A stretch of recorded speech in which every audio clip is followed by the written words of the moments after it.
name's Ray.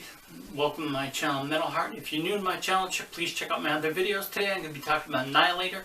One of my other favorite bands. There's going to be a two-part series. I got this one and another one I'm going to be reviewing. And of course, this isn't really specifically an album review. I'm celebrating the 30 years of metal. I got my 30 years of metal shirt here. Tapestry in the background. And it's actually 32 years of metal. So back in 1989, I don't really have a long, corny story of how I got into Annihilator. I simply saw the video for Alice in Hell and the Headbangers Ball back in 1989 and was like, wow, this is awesome.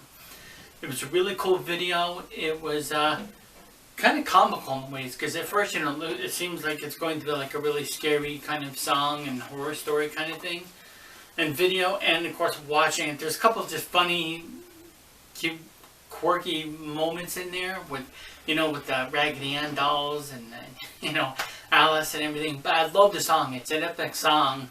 And I didn't get this on tape for the first 2 or 3 weeks. Actually, my friend of mine had it. And if you watch my previous video, the Laserborn one, same friend, he had the tape and he was like, well, I don't really love it. He goes, I'll sell it to you for $10. So I bought the tape cassette, and I gotta admit, Word Salad, Schizos Are Never Alone, Burns Like a Bus Saw Blade. There's just some songs off of there that are pretty good, but they don't top Alice in Hell. Of course, with most of these bands, anyways, with most music bands, artists, singers, whatever, they put their best foot forward, and they release their first video as the best song is the first video to like make people like, hey, holy shit, that's awesome. So it was a really cool song. I love it. And of course, as you notice, the cover, and of course it's different from the video, because with the cover it looks like a really boring kind of like room. It's just really plain. But you look at the music video, there's a couple of shots of it.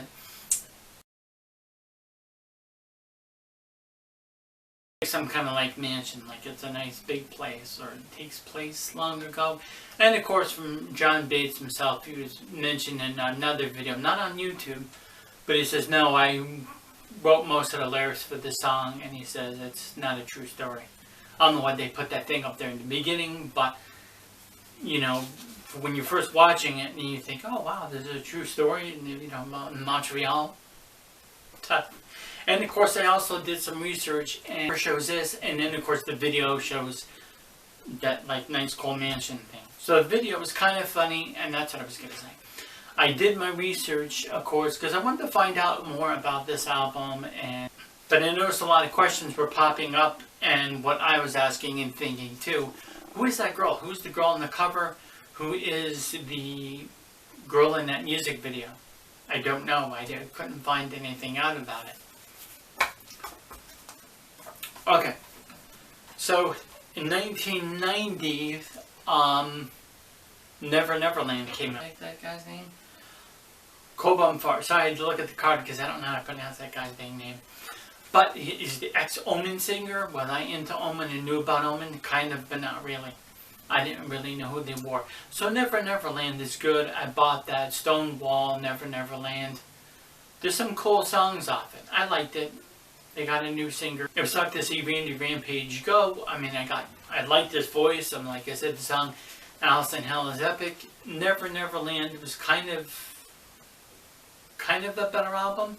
As far as the songwriting goes, I really wasn't wild about the sound or that guy's voice too much. But I liked the album. I think song-wise it was better than Alice in Hell. But not the cover or the song Alice in Hell. The song Alice in Hell still remains one of the coolest songs. And of course, despite the fact that Jeff Waters has mentioned that King of the Kill and the Stonewall are more popular songs, more than Alice in Hell, which is kind of a strange thing. You figured Alice in Hell was their first song, and I know more people got into Annihilator later, Annihilator afterwards, but you figured they would have checked out their earlier stuff, and then Stonewall's one of their earlier stuff. Nothing beats Alice in Hell. Alice in Hell is just one of the most epic songs. But anyways, Never Neverland was pretty good. Fun Palace and Stonewall are my favorite songs off that one. Okay, so as far as Set the World on Fire, I got a new singer, Aaron Randell, and I was like, oh, they got a new singer again. What the heck's happening? But Set the World Afire, Snake at the Grass, Phoenix Rising, Night Jumps Queen. Night Jumps Queen is that bass line in the beginning.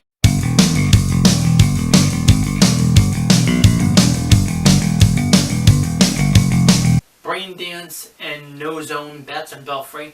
The whole album is just really cool. This is a really good album. As far as song structure goes, the sound, this was definitely one of their best albums. It's better than Never Neverland, and as far as an album goes, song-wise, it's better than Alice in Hell as far as all the other songs off Alice in Hell. It's just a really awesome album. With the exception of the song Alice in Hell, because once again, that remains just one of the best songs ever.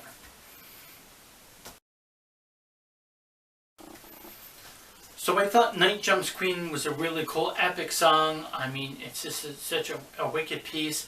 The fact that they wrote a really cool song about a really boring game, chess. Sorry for those of you that are into chess. I think chess is a really boring game.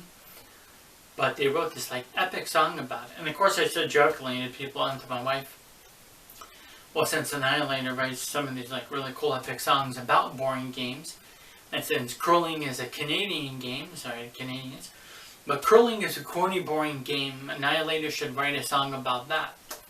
Write an epic song about curling. Here's a screenshot of curling if none of you have ever seen it. I just thought that was an epic, awesome album. And then of course once again with the King of the Kill in 1994, Jeff was singing on that. Refresh the Demons, Jeff is singing on in 1996. I like City of Ice. I think that's one of the best ones. Remains, also Jeff sings on. I like the song Never. That was done with like a lot of drum machine stuff. So he's doing drum machine stuff, which I've of course done too before. You know, you figured somebody's doing a demo, they're going to like want to just jam out with a drum machine and come up with ideas. Instead of having a drummer get tired and telling the drummer to continuously repeat that beat for an hour, half hour, what the heck ever. Like, so drum machines work good in that ways. But Remains is just a corny album. I don't really like Remains, Refresh the Demons, other than City of Ice. I don't know. Refresh the Demons was okay. I thought it was a corny album cover. I didn't think there was anything great off it. The album cover for King of the Kill was pretty good. It was alright. I don't mind it. But of course, let's talk about the lineup change. The lineup change. Usually had Ray Hartman on drums for the first 2 or 3 albums. Then he had Aaron Rendell. Then of course he got that newer singer, I know, like Dave Patton from 2003 to 2014. So he lasted a good like 9 years here. That guy lasted a long time. But of course, between the drummers and bass players, I don't have the list down in front of me, but he switched other like rhythm guitarists out, and of course bass players out and different drummers and everything. I know Ray Hartman came back for one of the albums. Randy Rampage came back for the Criteria of the Black Widow, which I'm going to review after. And then of course he had this guy. You know, take a look at this lineup change.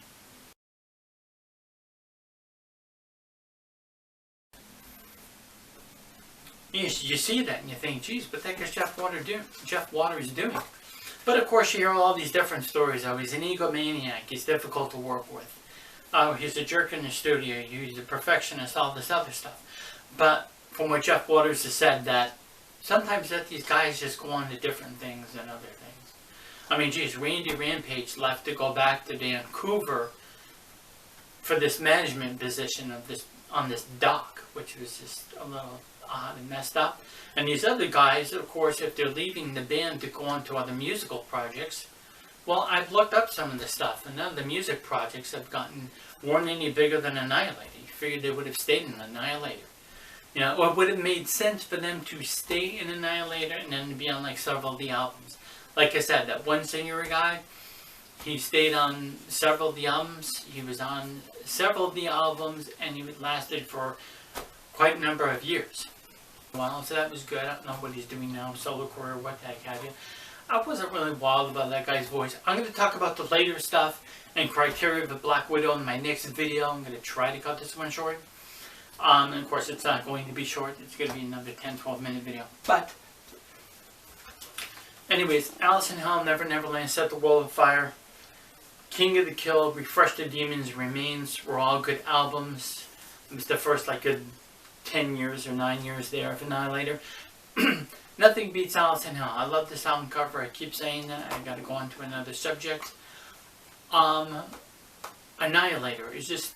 Jeff Waters is a really good guitarist. But of course, just like with any good guitarist, when you're writing that many songs and when you're doing that many riffs, you're gonna get a lot of bland songs here. You're gonna get a lot of songs and albums. Alright, well, that one sounds kind of the same. Well, there's nothing really too new here. Well, that one's okay, this, that. I mean, just like with any other band. Okay, so while I'm on the subject of 30 years of metal, I'll talk about the shirt I have here. I don't know if you can see it good. I'll get a close-up shot of it. 30 years of metal. I went out to the Annihilator site within my research, and of course with Wikipedia, because I'm being completely honest here, I didn't know every single dang thing about Annihilator. And of course, other than the fact that they're from Ottawa, Canada. Of course, I forgot to mention that. So I did my research, and then of course I clicked on the website, their official website. So I saw that they have shirts. And then of course I wound up buying the shirt, which it was like for $35 or what the heck have you. So I'm like, alright, $35 for a shirt, I'm not going to find this in any stores around here. So I purchased it. And I noticed it was pounds, and instead of Googling pounds and trying to do the conversion of currency exchange, I just bought it. And I figured the shipping wasn't going to be that much. And I'm not bashing AnnihilatorMetal.com. I'll put it right here. AnnihilatorMetal.com is where I got the shirt. If you want to buy a ridiculously priced, overpriced shirt, go ahead. I think it's cool. I think this is an awesome shirt. But they're based in England. And considering the fact that it's from England, was shipped over, I paid $60 for the shirt. I'll put a little clip up there, a little screenshot of the exact amount I paid for it, what the heck have you. But of course, once again, not trying to bash the company. You figure Jeff Waters would have set up shop in Canada, considering that's where they're from, the whole Canadian thing, you know. Set up shop in Canada this way, but from Canada to US, it would have been probably like cheaper shipping. But anyways, most expensive shirt I ever bought. It's an awesome shirt. I love it. I'll show you a close-up of it. Thanks for watching this video. I love Annihilator. I love most other albums. I love this shirt. And I'll be back with part 2 and Criteria of the Black Widow. Criteria of the Black Widow and the other ones in the next video. Thanks for watching.